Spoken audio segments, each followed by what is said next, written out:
Okay, dumating na po si Ate Joy. Kumusta school? Okay Ate lang Joy? po, naglaro po kami ngayon. Ate Joy, pagbubutihan ng pag-aaral ha. Promise me. Promise to me. Okay? Para kay Kuya Binyo. Ha? Apo. Okay. Si Ate Karen Bunso. Promise me you will do your very very best para kay Kuya. Okay? Apo. Okay. Pwede ba makita yung hug kay Kuya? Isa pa. Naglaro kami. Okay. Students Day. Rally mo kami. Hindi pa katapos pa rin. May station 10. Sinong nanalo na? 11 hour pala. Hindi pa sila tapos doon. Nagmat ko upuan. Maabutan mo pa yan. Hindi ko na alam. Maglalunch sila. Putik-putik sila. Hmm. Ito yung section ko. Anong pangalan ng section niyo? Ladies. Ha? Ladies. Ayan. Ayan o. Thank you. Dami pa Ay, yung nila. kulay, ano? Army green. May balita si nanay. Meron daw tumawag sa'yo, kumausap sa'yo, binilan ka ng rep. Pwedeng pasalamatan natin. Anong pangalan? Tita Emma po. Ayun, pasalamatan mo si Tita. Tita Emma, marami pong salamat sa regalo nyo. Malaking bagay na po yun. Tulong sa akin. Ayun. Baka pwede naman pakita mo sa amin.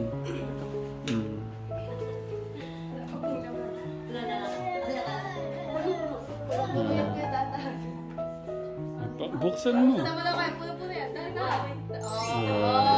Yung baba, puno-puno yan, yung puno-puno yan, dahan-dahan. Puno yan, diba? Ay, surprise! May ice cream dyan, may ice cream dyan. Nagpabili tayo ng kategram para sa mga bata. Baka may bisita mamaya. Si Kuya. Tsaka, Ay, so, dito natatambay si Carl. panis. So, meron na tayong spaghetti at pansit. Kakarating lang nila tita. Siyempre, meron tayong cake at tinapay. Dapat dito na lang ito. Ay, si Tito B, si Papa LJ, si Mama Joy, si Tita Ann, si Tita Karen, si Tito Inte. Sana lang wala. Wala ako. Kay Tita Emma, thank you po sa pagmamahal sa aming Kuya Bin. Thank you po.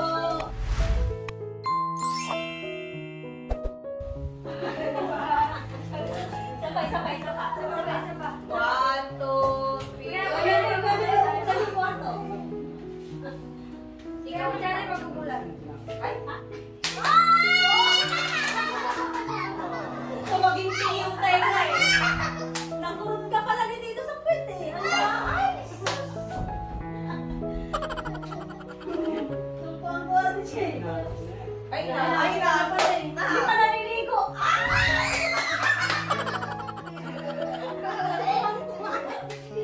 Ay, sa'yo ka naliligo. Yung TikTok ay... So, tita ko, palimisan po pala sasayo yung mga classmate ni tita. Kuya Ben, start na tayo, Kuya Ben.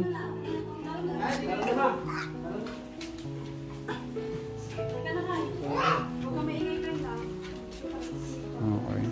Gusto. Ay, Hello. bless ka. Bless Kuya Ben. God bless you. So, bago ho tayo magsimula. Dedication kasi para kasama ko siya sa... Okay, bago yung dedication kategram, meron pong hinihanda si Kuya Ben na kanta. Para sa ating Diyos at para sa atin na rin lahat kategram. O Diyos, Ikaw ang tunay na dakila sa mundo. Ikaw ang haring nagmahal ng tulad ko. Ginawa mong lahat, pag-ibig mo ay tapat at wagas. O Diyos, walang papantay sa kabutihan mo. Ang ngalan mo'y itataas sa buhay ko. Sundin ang loob mo parinig ang nais mo. Sa lahat ng panahon, Diyos ka sa amin. Sa lahat ng oras, nariyan para sa amin. Panginoong Jesus, purihin ka. Dakilain ka sa buhay ko. Sa lahat ng panahon, Diyos ka sa amin. Sa lahat ng oras, nariyan para sa amin. Panginoong Jesus, purihin ka. Dakilain ka sa buhay ko. Di nagbabago, Diyos ka sa amin. Tanging sandigan, nariyan para sa amin. Panginoong Jesus, maghari ka. Magliwanag ka sa buhay ko. Amin. Dito po sa awit or Psalms 127, ang sabi po dito, maliban ang Panginoon ang gumawa nitong bahay, ang ginawa ng nagtayo ay wala ring kabuluhan. Ang lungsod na hindi ang Diyos ang siyang magsasanggalang, walang saysay ang naroong nakatayong mga bantay. Tayo muna po sa mandaling yumpo at manalangin. Panginoon, pinupuri ka namin, niluluwalhati ka namin, Lord. Salamat sa pagkakataong ito. Lord, salamat, Panginoon, sa napakalaking biyaya mo, Panginoon. Lalong-lalo na, Panginoon, sa pamilyang ito. Lord, kay Melvin, Panginoon, tunay nga, Lord, na ina-acknowledge nila, ina-acknowledge ng bawat sa amin, Panginoon, na Ikaw, O Diyos, ang pinagmumulan lahat, Panginoon, ng biyaya sa buhay ng bawat isa, Father God. And as we declare, Panginoon, ang Psalms 127, Lord God, dalangin namin, Panginoon, na mapangyari, Lord God, na sa tahanang ito, O Diyos, ay maramdaman, maranasan, Panginoon, ang tunay na pagmamahalan, kapayapaan, Panginoon, at sa lahat, Panginoon, ng spiritual na pagpapala, Lord God, na nanggagaling sa iyo, ay sumagana, Panginoon, sa lugar na ito, sa tahanan ito. Salamat po. Pagpalain niyo po ang inyong salita sa oras na ito. Ito pang aming dalangin sa pangalan ni Jesus. Amen. Amen. Ang mensahe po ng Panginoon dito is, unless we are not going to acknowledge the Lord, Kaya nga po, sabi sa Proverbs 3 verse 5 na, sabi niya doon, trust in the Lord with all of your heart and lean not on your own understanding. In all of your ways, acknowledge Him. So sa lahat, sabi niya, kapag ginawa po natin na sa lahat ng ating ginagawa ay ina-acknowledge natin, we are putting the mighty hand of God in everything po noong ginagawa natin. Mas especially po sa tahanan ito, na kaya nga sabi niya doon, maliban na hindi natin i-invite o maliban po natin hindi natin i-recognize ang kapangyarihan o ang presensya ng Panginoon sa lugar na ito, ay mababaliwala ang lahat ng nagpagal para dito sa bahay na ito. Nakakatuwa, alam po ninyo, ginamit po ng Panginoon sila Sir Tekram, sila Sir Ram na mapangyari po yung kalooban ng Lord sa pamilyang ito, na mabiyayaan po kayo ng bahay. At hindi lang po basta bahay. Sabi ko nga noong papunta ako dito, hindi simpleng bahay, isang napaka-decenting bahay. Pinaka-importante po dito yung titira doon sa loob ng tahanan. Kaya alam po ninyo, baliwala ang napakagandang bahay kung ang pamilya o ang nakatira ay, sabi nga nila, aanin mo naman daw ang bahay na bato kung ang nakatira ay kwago. So, mas importante pa rin yung tinatawag na ano po ba ang definition ng home.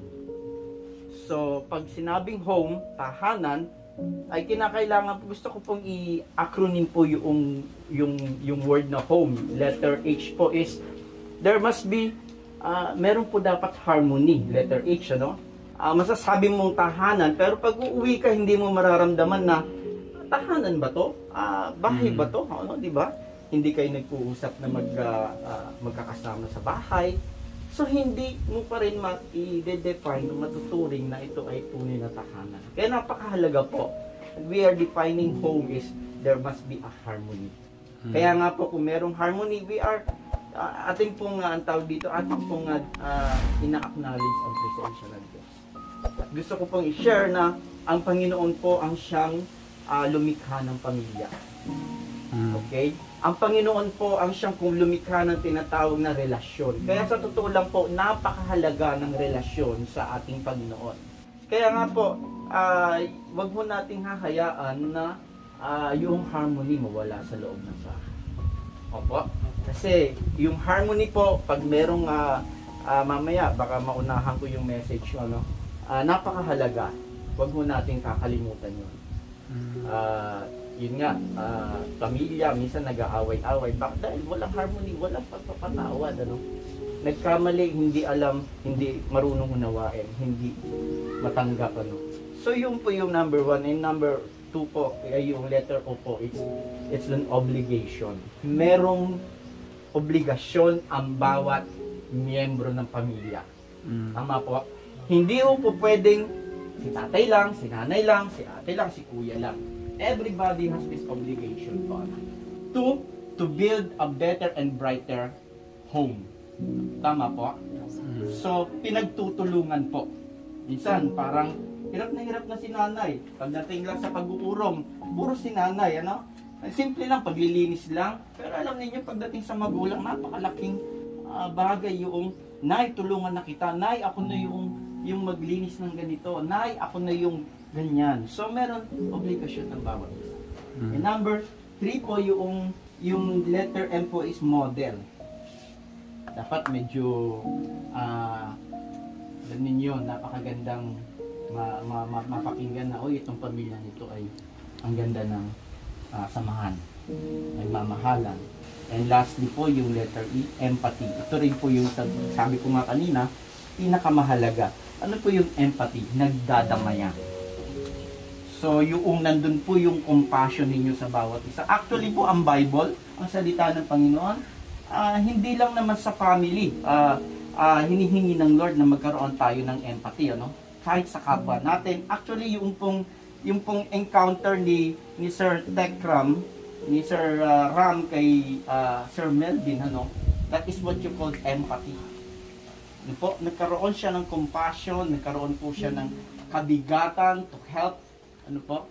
But actually, alam po ninyo, yung pagtulong ay grabe po yung sinasabi ng Biblia, no? Kaya yun po, napakahalaga ng empathy dahil ito po yung patuloy na bumubuo, patuloy po na nagbaband sa sa pamilya.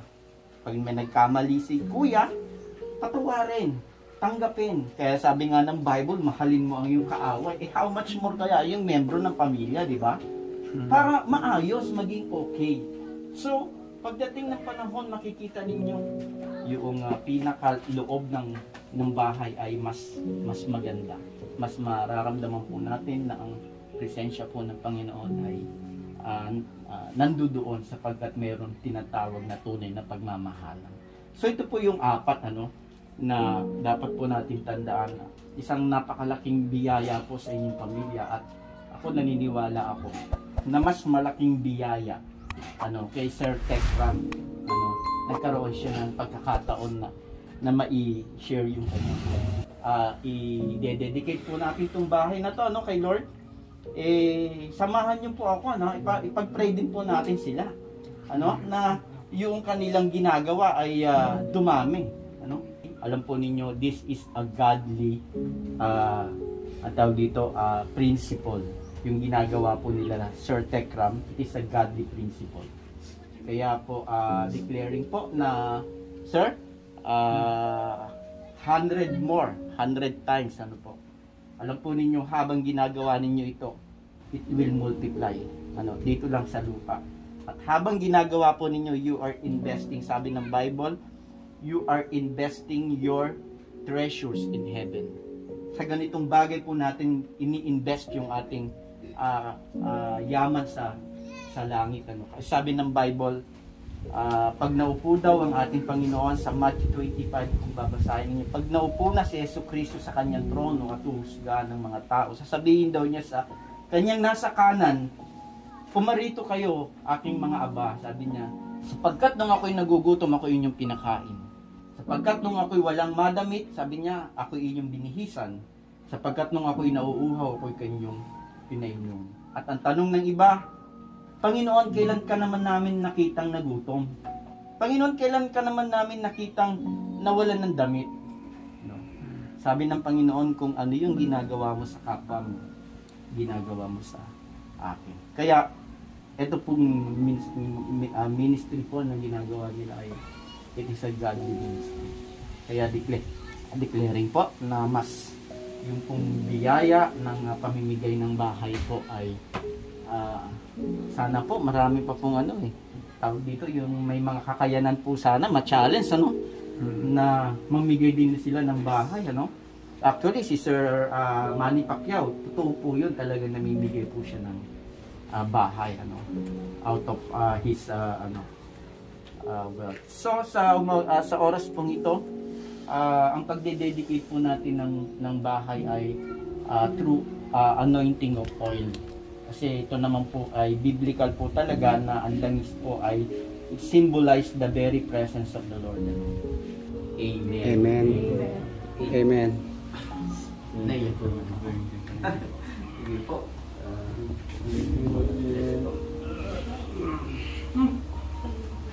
Kala ko muna.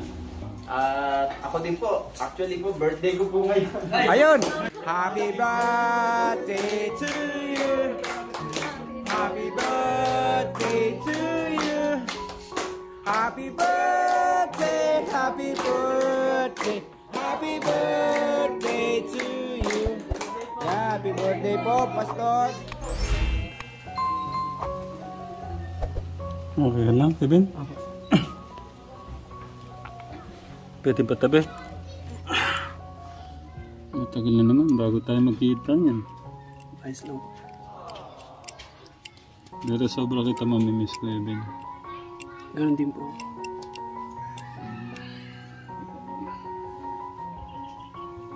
Pero di ba gusto natin magkaroon tayo ng isang pamilya din? Naisip mo yun, di ba? Mahirap din po kasi po may pamilya.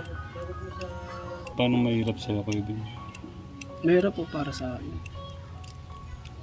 Hindi mo alam kung paano mo sila alagaan, masisiyahin, aarugain. Pero kung dadating nyo sa akin,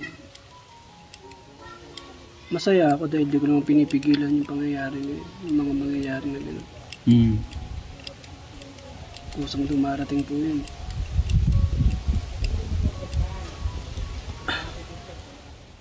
Pero kumusta ngayon yung yung puso't isip mo? Naman, hindi naman parang magulo magulo ganun. Hindi naman, okay naman. Basta Kuya Bin, pagka dumarating yung alam mo naman, kilala mo naman si God, di ba? Pagka dumarating yung, basta ito, kaya ito nangyayari, itong lahat ng to. Dahil sa pagmamahal ng ating Diyos, no? Pagka yung medyo naguguluhan ka, isipin mo lang siya, no? Okay? At yung kuwiran mo, nandun lang ako, pagka Love you, Kuya Ben. Love you too. So ngayon, ba't ka nakaupo dito? Ano iniisip mo? Dito po kasi mahangin. Malamig. Ayoko po dun, dinadaanan ng mga tao. Dapat pala pagawa kung dito. Hindi. Upuan na pwedeng no? Dito po sa Telegram, pakita ko po. Yan. Dito po yung bahay po na isang gagawin kay Kuya LJ. At siyempre yung kay Kuya Bin. Dito po yung space na medyo aayusin pa natin. Pagawa tayong mga upuan dito. Gusto mo? Hindi na po. Bali po ito po yung mga kayamanan na dito po natin kinuha po lahat ng gamit hanggang sa gamit po pagpapagawa, lahat, kuryente, etc. CR, lahat. Ito na. Itatabi niyo po ito na yan, ha? Para bilang na certificate. Na-eri po lahat ang total. Huwag po kayo magugulat. 521,290. Tanggapin niyo po ng taos puso. Thank you po. Yan po yung pagmamahal po ni Tekram, kay Idol, kay Kuya Melvin. Maraming salamat po, Kuya Tekram, at sa Tekram family po. At sa awa ng Diyos po, nagkaroon po kami ng sariling bahay. Hindi na po kami uupa. Sobrang malaking tulong po ito para sa amin. At hindi lang po bahay, kinumpito na po ng gamit. Sobrang blessing po ang dito sa buhay namin. Ayan, si Kuya Melvin. Pwede natin. Maraming salamat din po sa nagbigay, sa nakaunawa sa pamumuhay namin, na dating walang tahanan, ngayon nagkaroon na ng bahay, masisilungan tuwing mainit, tuwing malamig ang panahon, at tuwing umuulan. Marami pong salamat, malaking tulong po yung ibinigay niyo. Siyempre, kay Kuya Ramo yan. Ano masasabi mo sa kanya? Ayan. Ayan, katabi mo. Lalo na kay Kuya Ram, maraming salamat sa kanya bilang instrumento ng Diyos. Na tumulong talaga sa amin ng sobra. Maraming po salamat. Love you, Kuya Ben. Ito. Yeah. Love ko ito eh.